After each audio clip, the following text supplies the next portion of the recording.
Hello, and welcome.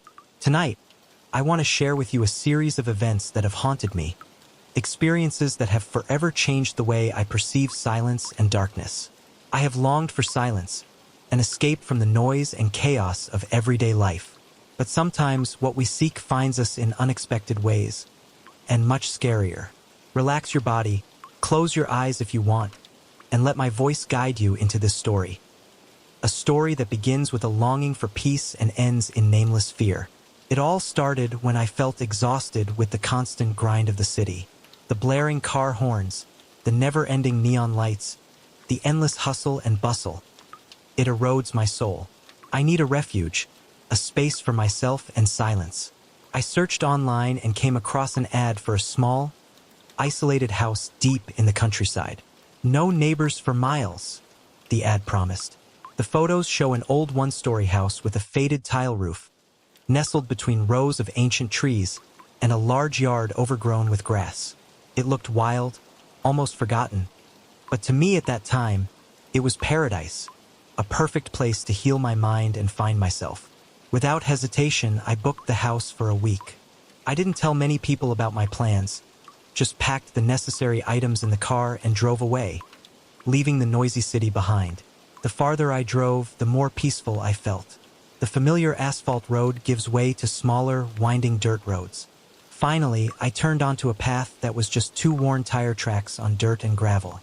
Trees on both sides of the road grow densely. Their branches and leaves are intertwined to form a natural dome, blocking out the late afternoon sunlight. The sound of gravel crunching under the tires was the only sound that broke the almost absolute silence.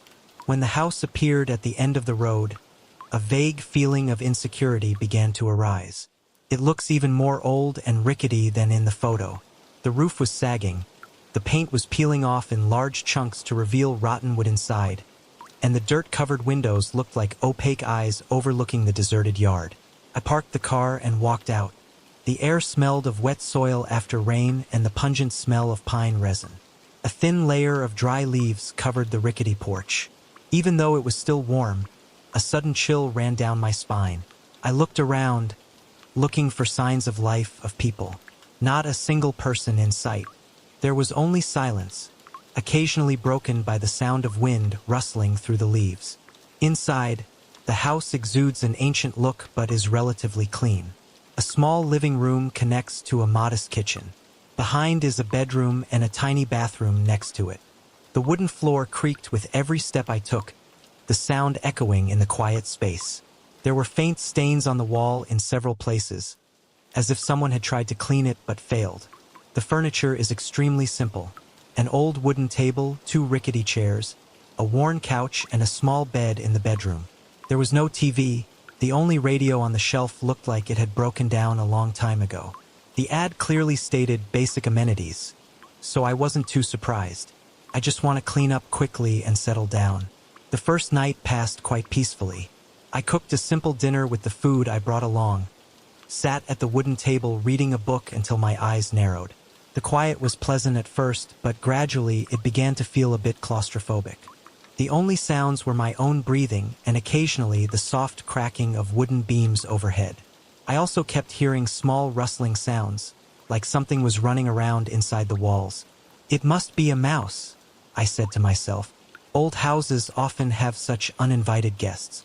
Even though I tried to calm myself down, I kept glancing around, the vague feeling of insecurity still remaining. After midnight, I double-checked the front door lock, turned off all the lights, and went to sleep. I was awakened at dawn, not by sunlight, but by a strange sound, footsteps. They sounded right outside my bedroom window. The sound was slow, steady, and deliberate, as if someone was deliberately walking close to the wall. At first, I thought I was dreaming. I held my breath and strained my ears to listen. The footsteps stopped suddenly, right outside the window. Then silence. My heart started pounding in my chest. Pounding, pounding. I gently got out of bed and grabbed the flashlight on the table. I tiptoed to the window and gently lifted the thin curtain. Outside, the weak dawn had just appeared, covering the field with a silvery gray color. There's no one. Completely empty. I looked down at the wet ground. There were only my own footprints from the day before. There were no new tracks, neither human nor animal. But that feeling of insecurity, the feeling that someone was very close, was still intact and cold. That day, I decided to spend some time exploring the land around my house. I want to make sure I'm truly alone here. I went around to the back and discovered an old well covered with a rotten wooden lid. Not far away, about 50 yards away, was a small warehouse, or rather a dilapidated shack, that looked as if it might collapse at any moment. The wooden door was locked with a giant rusty padlock. Curious, I tried to look inside through the gaps between the boards. It was dark, and I could only vaguely see a few old objects covered in dust. I shrugged and returned home. My original plan was to relax, read a book, maybe go for a walk on a dirt road, but I couldn't shake the strange feeling that I was being watched. Every time I turn a corner or walk around the lot, I always feel like I'm about to encounter someone standing there, watching me. That evening, while reading a book in the living room, the electric lights in the house began to flicker. The light is weak, sometimes bright and sometimes dim, making the space even more spooky. I decided to light a few candles just to be sure. The flickering flames danced, casting strange shadows on the yellowed wall. Suddenly, I heard a thud loudly rang out from the hallway, like someone had just dropped something very heavy on the floor. I jumped, my heart beating wildly. My palms began to sweat coldly. I grabbed the flashlight, turned it on, and tremblingly walked toward the hallway. I swept the light across the floor. Nothing. I opened the bathroom door. Empty. I opened the bedroom door. Everything remains the same. I returned to the living room, clearly feeling every pulse pounding in my temples. And then, another thud. Again. This time it was clearly coming from the kitchen area. I almost screamed, rushed into the kitchen, turned on all the light switches, although they were still flickering. Nothing unusual. The stove is cold. Closed cupboard. The back door is still tightly closed. I double-checked the front door lock, still secure. I felt silly. Maybe it was just the natural noise of the old house settling down, but the sound was too loud, too heavy, like a real impact, as if someone had deliberately dropped a rock on the floor. I tried to ignore it, deciding to prepare for bed early, hoping that tomorrow things would be better. That night, I was awakened again. This time it wasn't footsteps, but a whisper, a low, continuous, monotonous sound, like an ancient chant or a ghostly prayer. It didn't come out clearly, but the tone of it sent chills down my spine. My throat is dry. I felt cold sweat running down my temples. I reached out to grab the flashlight, but then stopped. I dread the thought of turning on the light and possibly seeing something I can't face. I lay still, trying to concentrate on that strange sound. It lasted about a minute and then suddenly stopped, returning a heavy silence to the room. I got up, turned on the bedside lamp, and looked around. Everything is still normal. A strong urge to leave this place immediately surged within me, but I tried to calm myself. It's probably just the sound of the wind, I thought to myself, the wind moving through the trees, creating strange sound effects. I took a deep breath, walked around the house to check everything, then went back to bed. That night, I could barely sleep. The next morning, my unease prompted me to investigate further. I remember the old warehouse. I found a rusty crowbar lying on the side of the house. I used all my strength to pry open the old lock. The door creaked and opened, revealing a dark space and a stream of musty air, heavy with the smell of fungus, entering my nose. Inside were a few worn-out items, a rickety cabinet, a few empty boxes, and dusty glass jars. As my eyes adjusted to the darkness, I noticed a strange circle on the clay floor in the far corner. It looked like old stains or scorch marks, forming an irregular circle about 2 meters wide. I walked closer, reached out to touch. The rough feeling under my fingertips confirmed it was a burn, but it looked very old.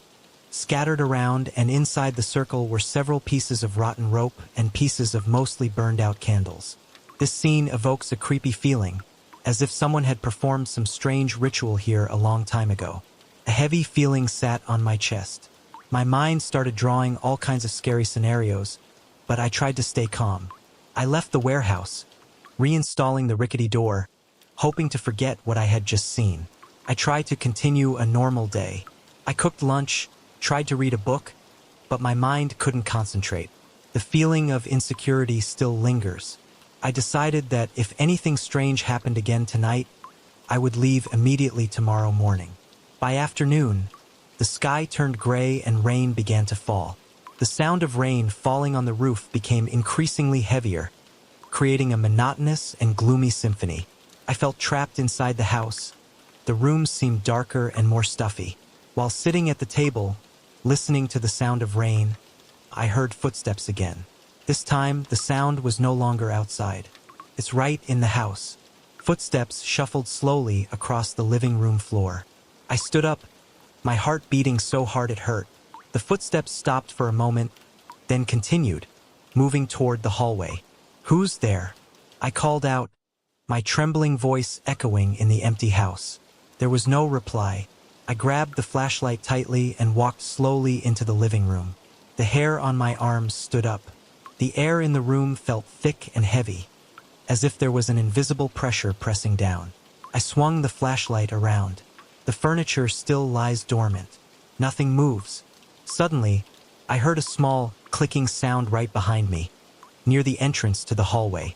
I turned around quickly, the flashlight beam scanning the wall. For a brief moment, I saw a faint shape, like a shadow that didn't belong there, standing against the wall. It seemed to flicker indistinctly and then disappear immediately. I stumbled back, almost dropping my flashlight. When I regained my composure, the shadow had completely disappeared. The surge of adrenaline made my legs tremble and weak. I walked to the wall where I had seen the shape. There was nothing, except a faint stain on the wood, like an old imprint. I reached out to touch it. It was cold. I withdrew my hand immediately. That night, I was almost awake. My whole body was as tense as a guitar string, always waiting for the sound of footsteps or whispers to return. Around midnight, I heard a scratching sound. The sound came from near the bedroom window. At first it was slow and cautious, then became more aggressive, like the sound of claws scratching hard on wood. I jumped out of bed, ran to the window and yanked it open. The rain has stopped, but the ground is still wet and muddy. There was no one there. My breathing was panting and intermittent. I slammed the window shut and bolted it. At that moment, I heard noises in the hallway again. I walked out of the bedroom, flashlight in hand, shaking. The air seems more humid than usual. The hallway is empty. But then, my eyes stopped at the floor. Faint, muddy footprints. They lead from the living room to the back door. Their shape resembles bare feet, but there is something very strange and distorted. My stomach turned. I moved closer, squinting my eyes to look closely. They seem to have too many toes, or the shape of their toes is unusual. I touched my finger to the nearest footprint. It was real mud, still wet, fresh. I quickly wiped my hands on my pants. I followed the footsteps to the back door. The door is closed, but not locked. I'm sure I locked it before. I pulled the door open and looked out into the night. Nothing moves. My heart beat like a war drum in my head. I looked back at the strange footprints on the floor, feeling my hands shaking. I don't know what to do. I quickly locked the back door, then ran back to the bedroom and locked the door. I lay awake in bed until dawn, listening to every little noise. I imagined those misshapen feet walking in the living room, or ghostly whispers drifting in the hallway. My mouth was dry. My body was cold even though I was covered with a blanket. My mind kept returning to the scorched circle in the warehouse. I have a feeling it has some connection to what I'm going through, but I can't quite put my finger on it. All I know for sure is that something is terribly wrong, and I am not alone in this house. As soon as the first rays of sunlight penetrated the window, I jumped up, grabbed my car keys, and started packing. I have to leave here as soon as possible. While I was hastily stuffing clothes into my bag, I heard noises in the living room again. This time it sounded like someone was dragging something heavy across the floor. I stood frozen in place for a moment, then forced myself to continue. I decided not to get tested anymore. I zipped up my bag, slung it over my shoulder, and walked quickly toward the front door. My hands were shaking so much that I had to struggle for a while to open the lock. I walked out onto the porch. The morning air is fresh and cool. A thin layer of fog spread over the fields in the distance. I threw the bag into the back seat of the car and turned around to lock the front door. At that moment, I glanced through the living room window.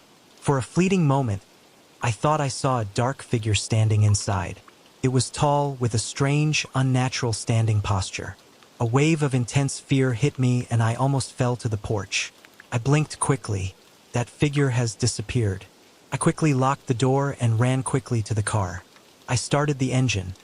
The sound of gravel crunching under the tires brought a strange feeling of relief. I glanced back at the house one last time in the rearview mirror before driving away.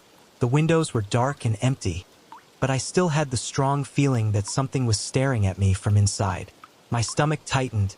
My skin tingled. I thought I heard a final thud from inside, but maybe it was just my imagination. I drove away, not taking my eyes off the rearview mirror for a long time, half expecting and half afraid to see someone standing on the porch or near the road. But nothing appeared. The car ride back to normal life lasted several hours, but my mind raced nonstop. I kept replaying the images and sounds of the past few days.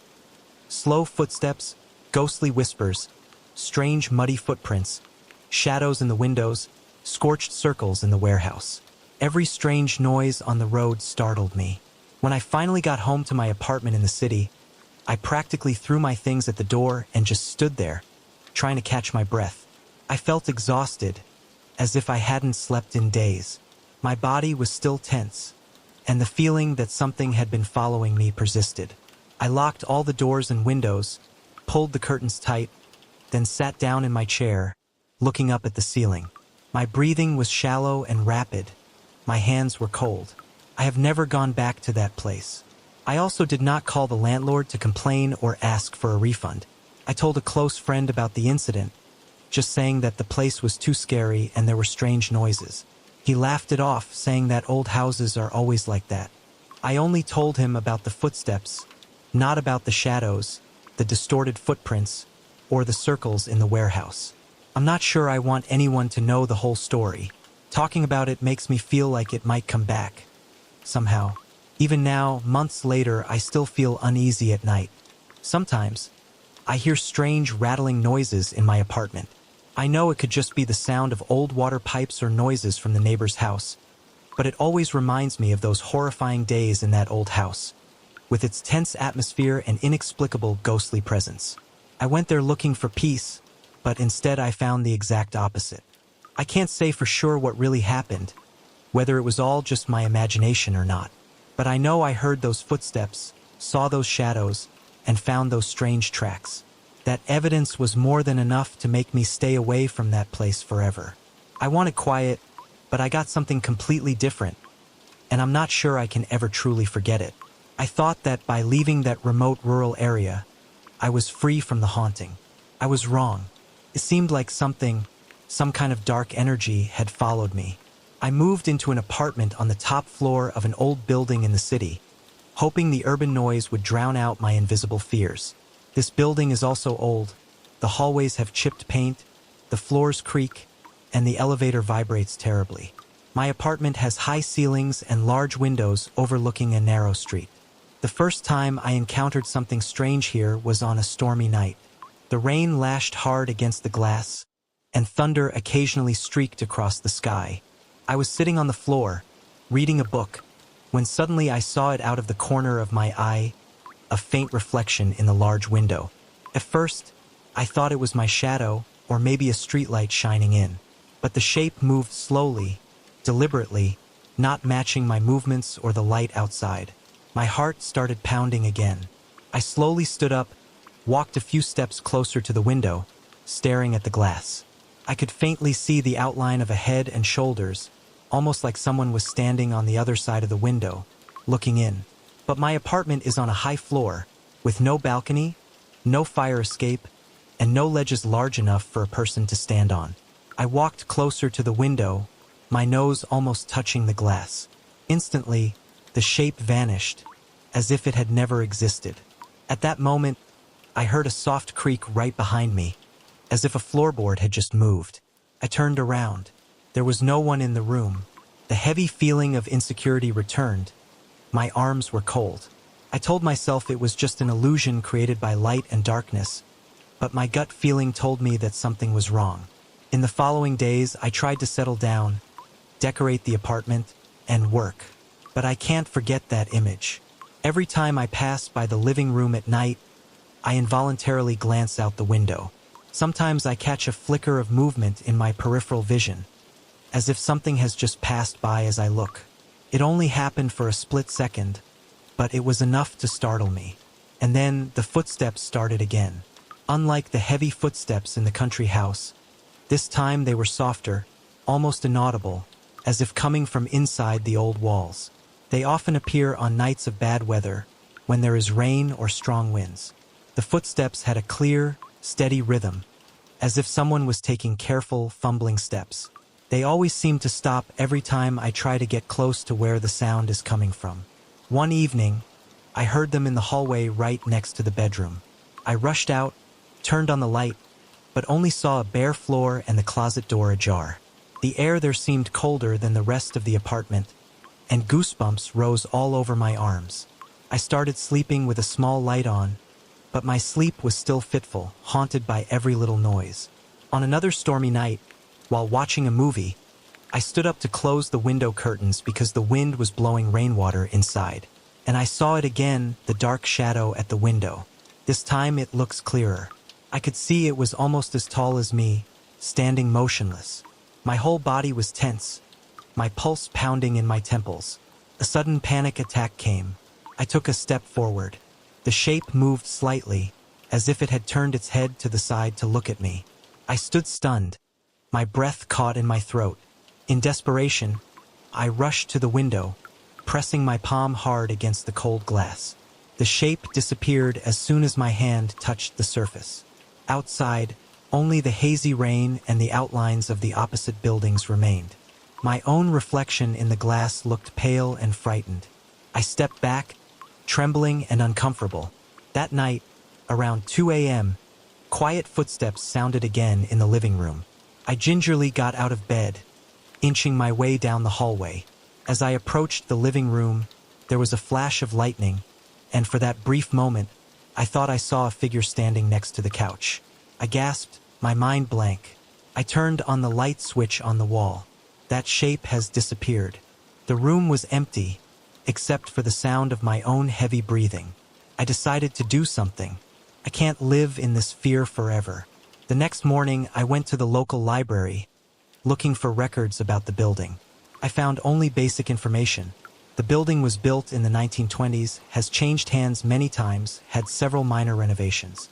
There was nothing unusual, no record of any strange incidents or tragedies happening at my apartment. I also tried talking to the homeowner, a man who was quiet and seemed annoyed. When I asked about strange noises or previous tenants, he just shrugged, said he hadn't heard anything specific and advised me not to worry too much. Having no other choice, I decided to find evidence myself. I placed my phone on a small tripod, pointing it straight at the living room window. I downloaded a continuous recording app and let it run all night while I tried to sleep, leaving the curtains open and the lights off. That night it was quiet, no rain. The next morning, I nervously watched the video again. Nothing. The windows were empty all night. I felt relieved, but also a bit disappointed. A few days later, the weather forecast again predicted a big storm. The familiar feeling of tension returned as the sky turned gray in the afternoon. I turned on my phone again and pressed the record button. This time, I decided to leave the apartment for a while, going to a nearby coffee shop to try to distract myself. Sitting in the shop, listening to the rumble of thunder in the distance, my chest vibrated with each sound. After about 2 hours, I forced myself to return. The wind blew very strongly. I had difficulty pushing open the heavy main door of the building to get inside. I took the elevator upstairs, my stomach churning. The apartment was dark. I walked into the living room with my phone's flashlight. The tripod is still standing there, the phone is still recording. I stopped recording and fast-forwarded the footage to about the time the storm hit. The screen is dark, occasionally flashing by lightning. Then, in an extremely bright flash, I saw it. A clear shape in the recording. A dark shadow stood right next to the window, its arms hanging at its sides. My stomach dropped to the floor. My mouth was dry. In the video, the shadow slowly moves away from the glass. I put my ear close to the phone speaker and listened carefully. I heard light, very soft footsteps. A few rattling sounds, light tapping sounds. Then the shadow returned to the frame, as if it were pacing right outside the window. My whole body stiffened. I hastily turned off the video and deleted it immediately. I can't watch anymore. My hands shook so much that I almost dropped the phone. Now, as I tell you these things, I am still sitting in that same living room, that ghostly window not far from me. The rain has gradually subsided, leaving only light drops. I still feel like I'm being watched, even though I can't see anything through the glass right now. I kept thinking about the quiet footsteps, about the way that figure appeared and disappeared. I don't know what it is, why it's here. My chest was still tight, and I kept looking over my shoulder, wary of any sudden movement. I started looking for a new place to live. But will moving really help me put this behind me? Or will it follow me again? I'm too nervous to do anything right now. I can only wait for dawn, hoping that sunlight will dispel these horrors. But I know one thing for sure. Tonight I will not sleep, and I will never dare to look directly into that window again when night falls. The obsession doesn't seem to let me go. The feeling of being watched, the inexplicable sounds, the fleeting figures, they became a part of my life, no matter where I moved. For a while, I decided to try a different treatment. Instead of escaping into false tranquility, I plunged into controlled chaos. I took a trip to an ancient city, a place famous for its dark alleys, silent corners where strange sounds echoed at night. I'm curious, but also somewhat skeptical. I always thought urban legends were just made-up stories. When I got off the bus, the atmosphere here had an old, heavy look. Ancient buildings with complex architecture stand close together, forming narrow and winding streets like a maze. I had booked a room at a small hotel, but first I wanted to take a walk around to check the rumors for myself. I walked down a quiet street. The sidewalk was uneven. The street lights were weak and flickering, creating dim rings of light on the ground. My own footsteps echoed strangely, making me feel like someone was walking right behind me. Every time I turned around to look, the street was empty. The windows of buildings on both sides of the street were either covered by thick curtains or tightly closed with dusty shutters. Occasionally, I heard vague whispers, low voices, gradually fading and then dying out as I tried to locate them. I stopped at a corner of a chipped brick wall, trying to listen, but couldn't distinguish the words. As I continued walking, the voices fell silent again. The deeper you go into the smaller streets, the more the feeling of insecurity increases. Street lights are increasingly sparse and flicker more frequently. There are parts where I can only rely on the weak moonlight to find my way. The darkness seemed thicker and longer than usual. My eyes kept moving back and forth, trying to detect any movement. I stopped at a small convenience store with lights on. Inside, a tired-looking man was sitting behind the counter. I asked him about the town gossip. He shrugged, saying that people here like to scare outsiders, but also admitted that there are some really strange places. When I asked for details, he just shook his head and told me to be careful at night, especially in hidden corners. I bought a bottle of water and walked out. The night seems heavier. I heard distant footsteps again, but didn't see anyone. The clock on the phone was almost midnight. I decided to go back to the hotel. I followed the main road and then turned onto a darker side road. My ears heard a light tapping sound again, like nails tapping on concrete. I glanced down but didn't see anything. When I came to an intersection with no street lights and buildings on both sides covered with wooden boards, I felt a strange pressure in my chest. The flashlight from the phone scanned a wall, revealing a strange graffiti. It's not like any regular drawing, but a symbol. A circle with straight lines cutting through it. A tingling sensation ran down the back of my neck as I stared at it. At that moment, I heard a light scratching sound right behind me. I turned around quickly, my heart beating wildly. There is only darkness. I turned my flashlight around but didn't see anyone. The scratching sound stopped. I tried to calm down and walked quickly towards the hotel. Suddenly, I heard footsteps again, this time very close, right behind me. The sound of my footsteps seemed to match my rhythm perfectly. When I slowed down, they slowed down too. When I stopped completely, they stopped too. The hair on my arms stood up. Adrenaline surged. I wanted to run as fast as I could toward the hotel door that appeared at the end of the street, but I tried to stay calm, walking at a steady pace. When I put my hand on the hotel doorknob, I clearly felt a presence right behind me. My skin tingled. The hair on my neck stood up. I glanced quickly over my shoulder. The road is deserted. I rushed inside and slammed the door. The hotel lobby is dim, lit only by a single lamp on an old table. The lobby attendant, a tired-looking old man, gave me the key without saying much. My room is on the 3rd floor. The hallway smells musty, and the carpet feels rough and damp underfoot. The lights on the ceiling flicker continuously. The room is small and simple with peeling wallpaper and a window overlooking a dark alley. I plopped down on the squeaky bed, realizing how tense my body was. I was startled awake in the middle of the night. The room was dark, the hallway light was off. I'm not sure what woke me up, but I felt like something was wrong. I heard a soft clicking sound coming from the hallway. I stood up and pressed my ear to the door. The sound was like something gently being dragged across the floor. Comes and goes in short bursts. Curiosity overcoming fear, I opened the door and looked out. The hallway was dark, only faintly lit from the emergency exit sign in the distance. The dragging sound seemed to come from the corner of the hallway near the stairs. I walked out slowly, trying not to make any noise. My heart pounded loudly in my chest. When I reached the corner and looked into the next hallway, I saw it. A dark shadow was crouching low near the staircase door. It seemed to be using something thin and sharp to scratch the floor. I stood stunned, my breath caught. The shadow was scratching the same symbol I had seen on the street wall, a circle with lines cutting through it. My legs trembled. I wanted to run back to my room, lock the door and wait until morning. But instead, I took another step forward. A floorboard creaked under my feet. The figure's head snapped up. Under the dim light, I saw pale skin and wide, empty eyes staring back at me. My chest tightened painfully. The figure slowly stood up straight, tilting its head to the side, as if evaluating me. We looked at each other for several endless seconds.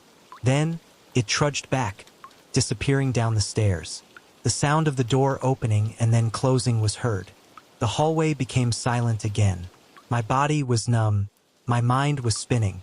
I forced myself to move forward to where the shadow was standing. I shined my phone's flashlight on the floor. The scratches looked very new, creating that strange symbol.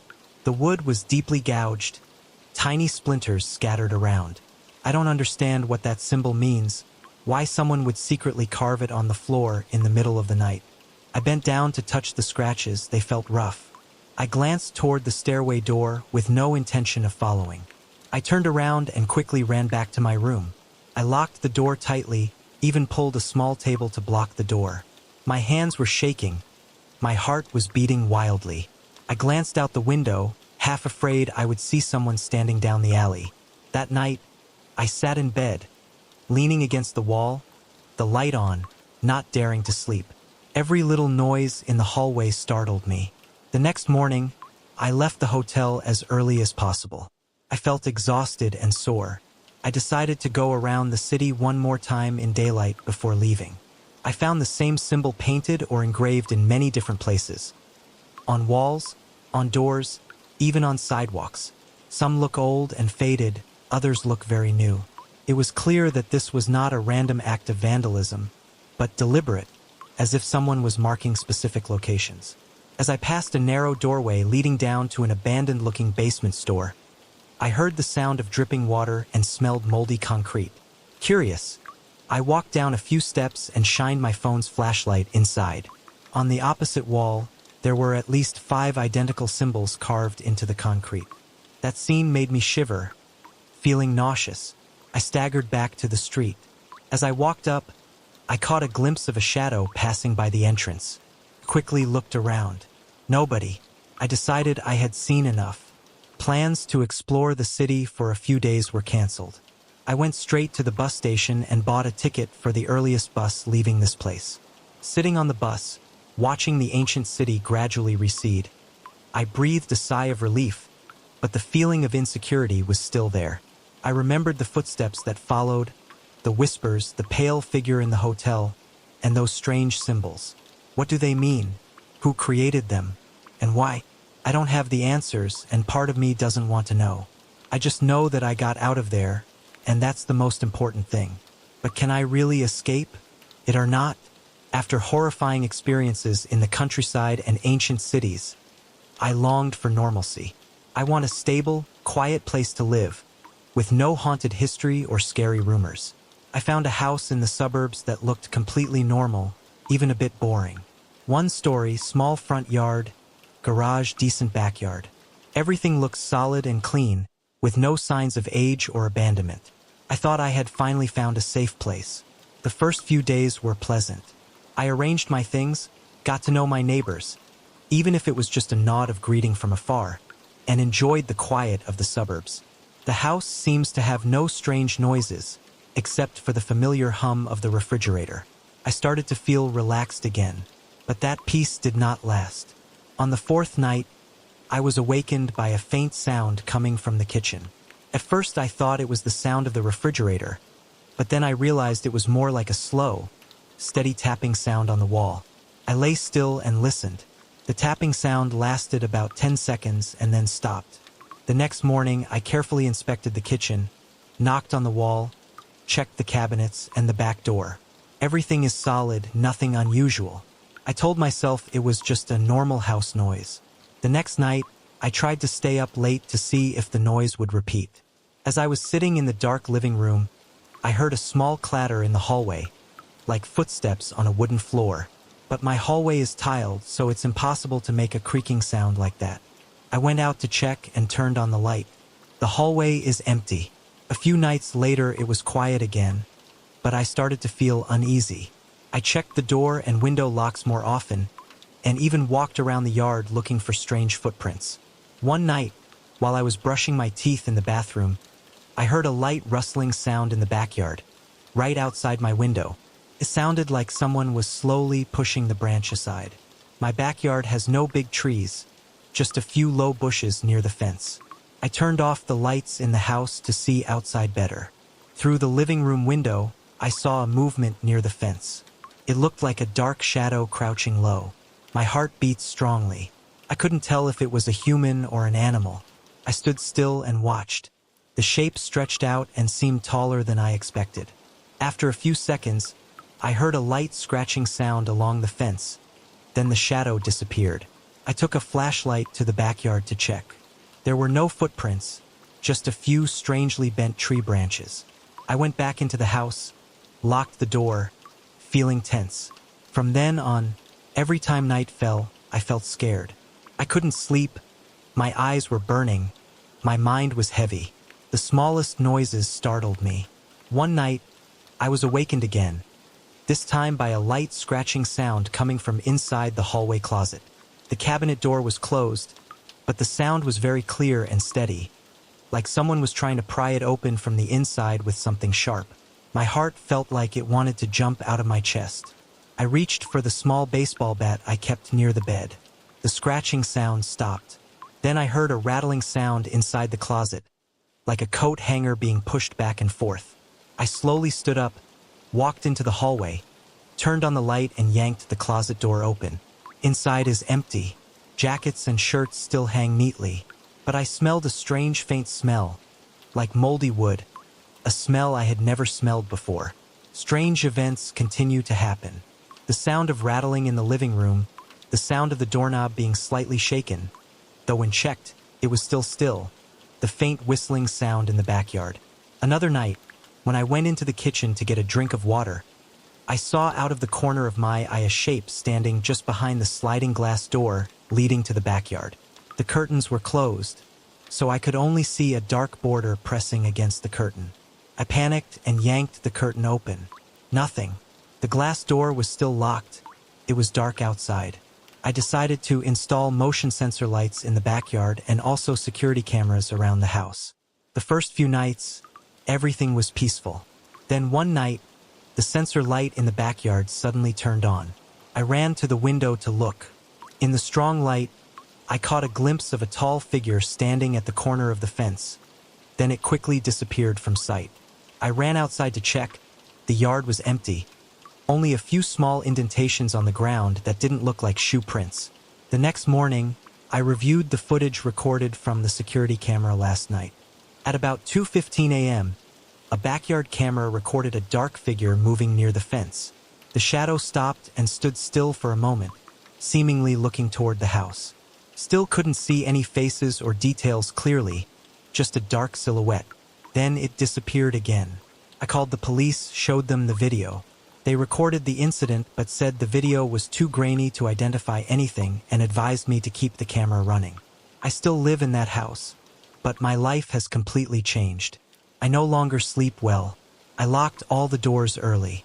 I keep the lights on in the hallway, kitchen, and living room all night. Sometimes I still hear tapping on the wall or window, but the camera doesn't record anything. Sometimes I hear footsteps, but there's no one in the recording. My body is always in a state of tension, even when the house is completely quiet. I've considered moving, but I'm too invested in this place. During the day, it looks completely normal. But when night falls, it transforms into something else. I can't explain it, I can't ignore it. Every night, fear slowly overcame me as the darkness grew thicker. The noises began again, sometimes faint, sometimes clearer. I know what I saw and heard, but I can't prove it logically. I felt tired and scared, always waiting for the next sound to ring out in the darkness. I came here looking for normalcy, but fell into a vicious cycle of insecurity and nameless fear. The haunted days seemed to last forever. From a deserted country house, to a rooftop apartment in the city, to a mysterious old city, and even a seemingly ordinary suburban house. It seems that fear has its own way of finding me, no matter how hard I try to run away. Perhaps the problem lies not in the places I go, but in myself or something that accidentally followed me from the first place. I remember one time, in an effort to find a completely different space, I rented a loft in an old brick building downtown. The room is wide open, high ceiling, exposed plumbing, large windows overlooking the street. I think this spaciousness and airiness will be different. There will be no hidden corners for invisible fears to hide. The first night, while lying on the new futon in the middle of the room, I heard a light scratching sound above the ceiling. The sound was dry, like claws dragging on wood. I turned on my phone's flashlight. Just old pipes, a few spider webs, and a thick layer of dust. The sound stopped.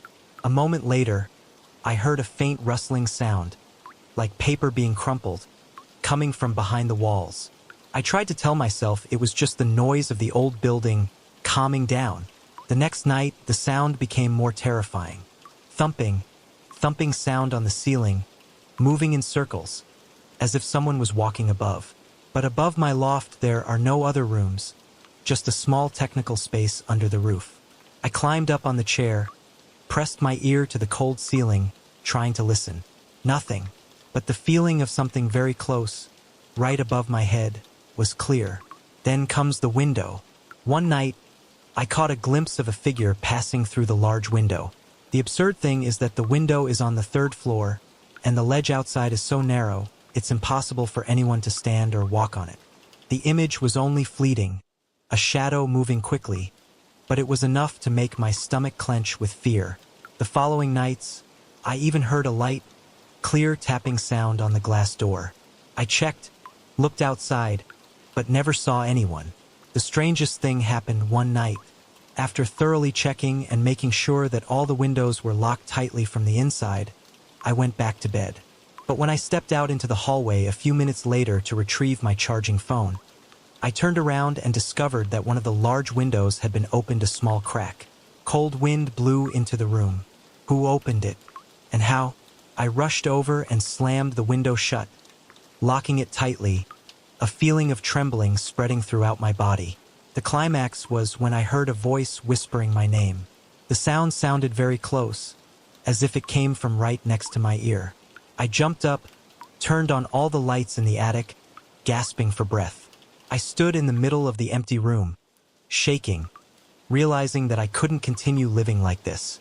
In my final desperation, I found another temporary place to stay, an old guest house located in a small town that I happened to pass by. From the moment I stepped onto the porch, I felt a familiar insecurity. The atmosphere was stuffy, and the host's austere, reserved appearance only added to that feeling. That first night, I heard the familiar sounds again.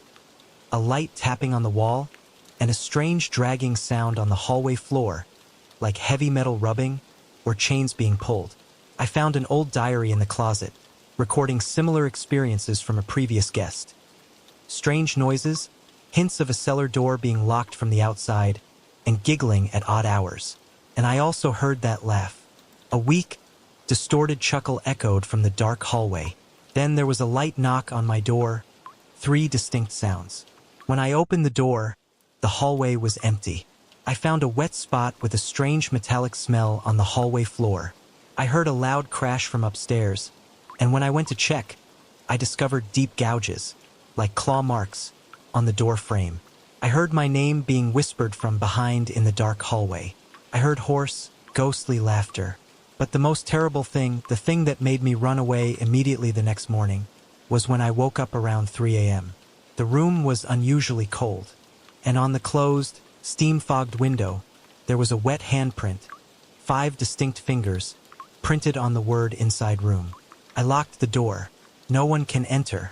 But that fingerprint was there, a confirmation that I was never truly safe, that there was something that could overcome any physical barrier to reach me. I left that guest house as I had left all the others before it. I'm telling you this story from somewhere, a place that I hope is safe, at least for now. But I'm not sure. The feeling of being watched, the fear of what lurks in the dark, it has become my reluctant companion. I searched for peace, but instead I found a never-ending chase of the unexplainable. Perhaps the darkness really isn't empty. Perhaps silence is sometimes just a cover for the whispers we don't want to hear. And perhaps when you look too long into the darkness will begin to look back at you and even follow you.